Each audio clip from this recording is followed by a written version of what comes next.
glad that on that I didn't see anybody jumping pews, because that was stuff that you could jump a pew to. I don't want you doing that, okay? We'll tell you about Scott Finley, the pastor at what was Gribble Springs and is now Springs Fellowship. He had a brain bleed is what it was. It was a stroke. He is in rehab now. His language is coming back slowly, and it's very difficult for him. But he is a big guy, and he's going to show them that he's going to get better. So the physical therapist took him out in the hall and had him on a walker. Said, I want you to walk with me, and you be careful. It took about 3 steps, and he had had all that he wanted, so he just picked the walker up and walked. So he is moving along, guys. He's doing well, and I'm excited that he is getting better. And I know that he's grateful to have all of you who are praying for him. And Brad and his wife has been by to see them. They've been by. And so Brad is already doing some of the work that pastors do. And I'm glad and thankful for that. Today I want to talk to you about how to follow Jesus. How many of you remember the Guns of Will's sonnet? Anybody? Oh, Walter Brennan was in that. He was the grandpa. He had a son that was a gunfighter and had a grandson that was a gunfighter. They were all gunfighters because grandpa taught them how to be that. And boy, they were good. They were fast, and they were spectacular. The thing about it is, father, son, grandson, just in that order. And they each learned a task that was important in the West. It really wasn't just important for the movie, or for the series. But that really doesn't pick up exactly what I want to say. Over 100 years ago, In His Steps, that's a little book. How many of you have read In His Steps? If you haven't read it, you ought to.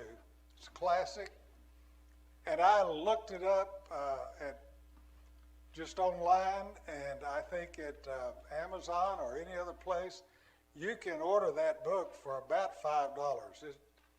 It really changed the lives of a lot of people when they read it, because they taught us to say, what would Jesus do now? And I want to do it the way He would do it. Now, some other people have said, well, no. The real question is, what would Jesus have me do right now? Tweedledee, tweedledum. But that's what the book is about. It just really, really wants to lay that out. And so we go to the text that I have today, and I made a little noise there doing that. I've got my regular Bible here that is large print, and that's a good thing. Let's look to Matthew 16, verses 24 and following. I want to give you the background.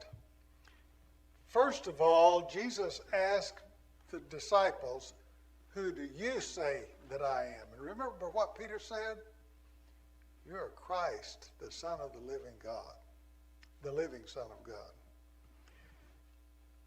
Well, after that, Jesus announced that it would be, that he was on his way to face the cross, and he would die.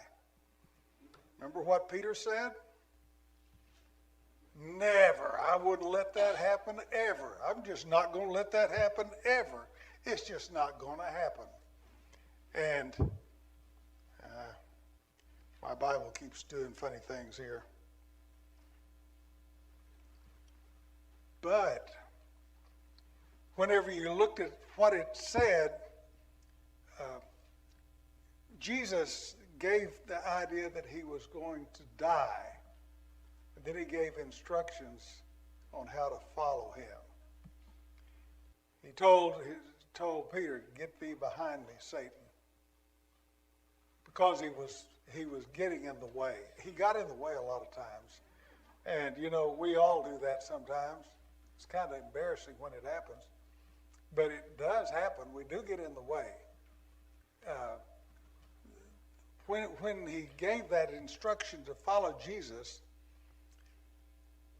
the question is, follow Jesus? It's not an order. Guess what? It's a privilege. We have the privilege to follow Jesus. Now, I have an outline today that has 4 D's in it. I had to work hard to get all those D's in. So I want you to take note of that. The first thing that you have to do when you want to follow Jesus, you have to have a desire to follow Jesus. The desire is so important. The desire is a necessity. Remember what he said? Well, maybe you don't because we didn't read that just yet. Let's read it. Whoever wants to be my disciple must deny themselves, take up their cross, and follow me. For whoever wants to save their lives will lose it, but whoever loses their life for me will find it. What good is it to be for someone who to gain the whole world yet forfeit their soul? Why would you want to forfeit your soul? You know what a soul is? A lot of people think that it's a part of you that's kind of off on the side. No, it's you. When a plane is asked how many people on board, they say we have 39 souls. Whatever the number is. You are a soul. And would you like to lose your soul trying to gain the whole world? That's the question that he asks. And when we look at this, we need to realize that there is a desire to follow Jesus that is necessary. It says in verse 24, if any man wishes to come after me, if any man wants to come after me, the idea is there's a desire to follow Jesus. And he says you really need to recognize to follow Jesus is to find real life. But who wants to give up their life to gain the whole world and then lose it? Because you're not going to take it with you no matter what you think. So it doesn't profit anybody to gain the whole world and lose their soul. I had a couple of dogs growing up. I think we were out in the 60 acres that we owned. And the grass was about this high when we'd go out, take our guns and act like we're going hunting for a bear or whatever it was that we thought we'd find. Wasn't anything on the land out there. Maybe a grasshopper or and I never did like shooting grasshoppers. But we'd go out and the big dog, his name was King. He was a collie. And boy, he was a fine animal, but he didn't care to go through those weeds with us because he could run through it and he could see where we are and everything is fine. He wouldn't go. He was younger than the little dog. The little dog would, when they got mad, he would sit on King and make him behave. This little dog was only about this tall. The grass was this tall. And that dog wanted to go hunting, and we tried to sneak off without Lucky following us. But that dog came, and you know how that dog had to hunt? Every time it would take a step, it wouldn't just take a step, it would go, boing, look around, and boing, look around, see where we are. Just follow us like that. And we would zigzag, drive the dog crazy. we do everything we could to make him real happy at home. But he went hunting with us. When I was teaching fourth grade, I had a young man in the class whose name was Darius Gill. Now, he probably isn't even alive anymore. I outlived everybody else. But he was a leader. And all I wanted to do was to make sure he didn't lead in the wrong direction, because everyone in the class liked him and would do what he did.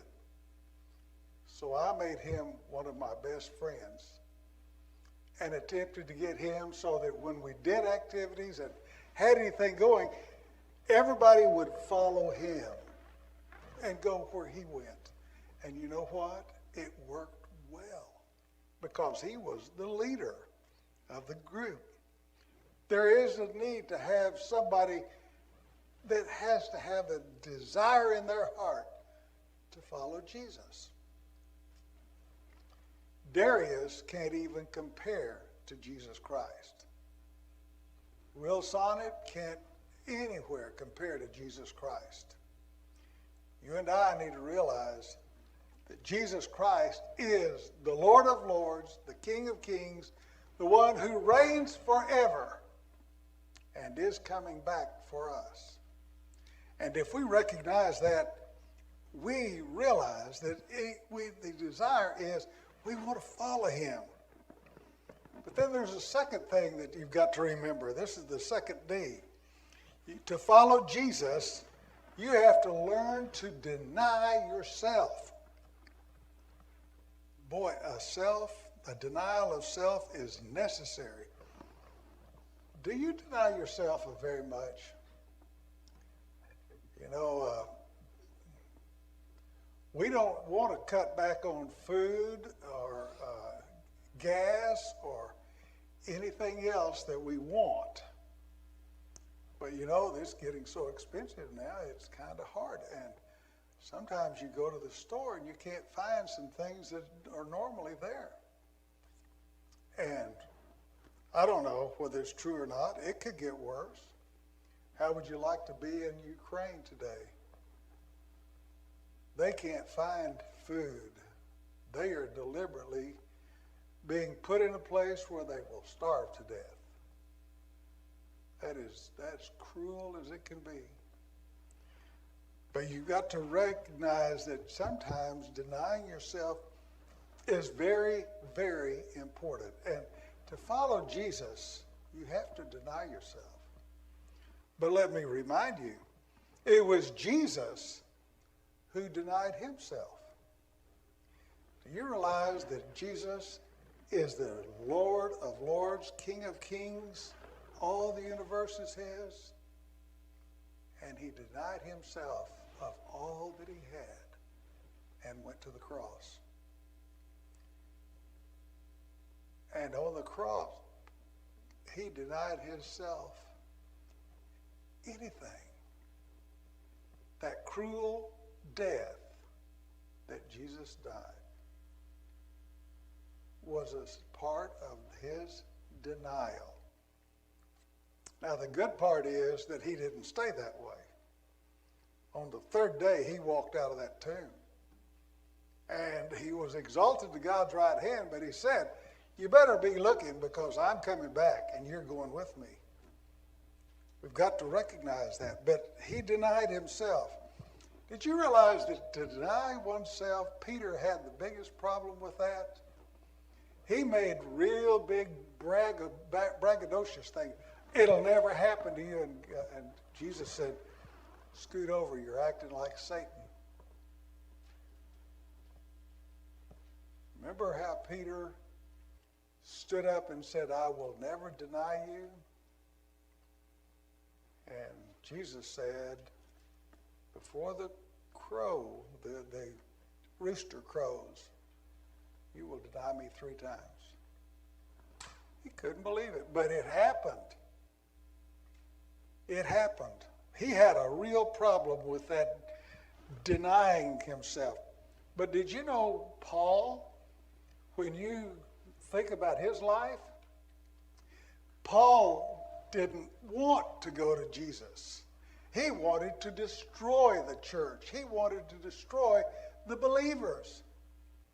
But on the road to Damascus, he came to face Jesus personally, face to face.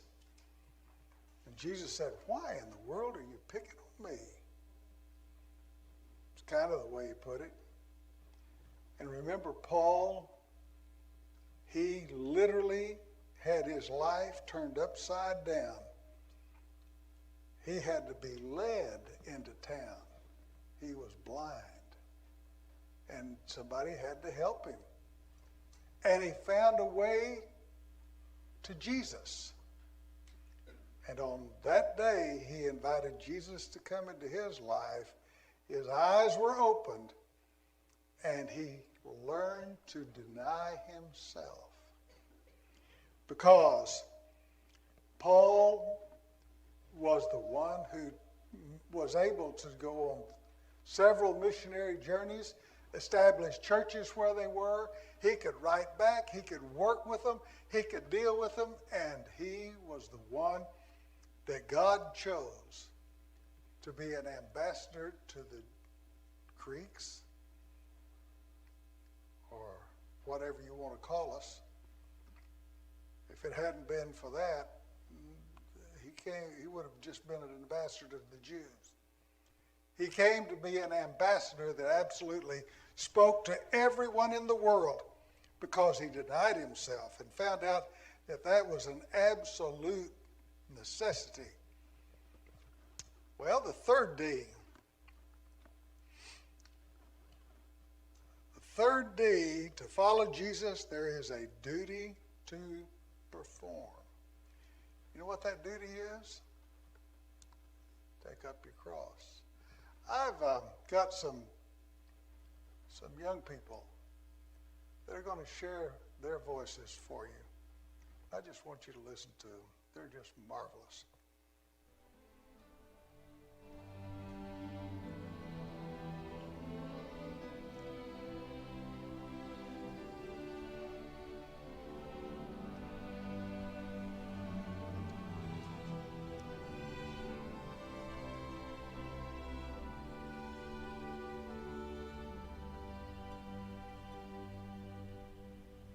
Must Jesus bear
So you can do that. You've got to remember, you've got to take up your cross. He goes on to say in verse 27 that you will be repaid according to your deeds, whatever those deeds are. And the thing is, you take up your cross. He goes on to say that every person will find out what he has done and see if he is willing to take up his cross, put all of that other aside, and follow Jesus. I love the song we sang a while ago when Harry was leading us. I must needs go home by the way of the cross. There is no other way but this. Take up your cross every day. Take it up personally. Take it up. Deny yourself. And so when we do that, you've got to realize that there's a direction. There's the other D. There is a direction to follow Jesus. To follow Jesus, there's a direction to walk. What did it say? Take up your cross daily. Follow me. In other words, you don't just go anywhere with it. Nope. You follow Jesus. You follow me. He says anybody that's willing to give up his life, you'll find life in Jesus. But if a person gives up his life and he shall live again, he'll never lose his life. He would not forfeit his soul. What is a soul? It's you. You've got to deny yourself and then walk in a direction that he said. The reward is according to deeds. In other words, you will find that if you do God's will, you're taking up a cross daily and following after Jesus. Follow him. And you follow him wherever he wants to take you.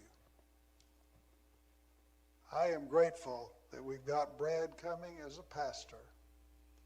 He is a wonderful man. He has a good wife. And they are ready to go to work and help this church reach new goals. I promise you. You get behind him, you'll be right there following Jesus, because that's the only thing that counts.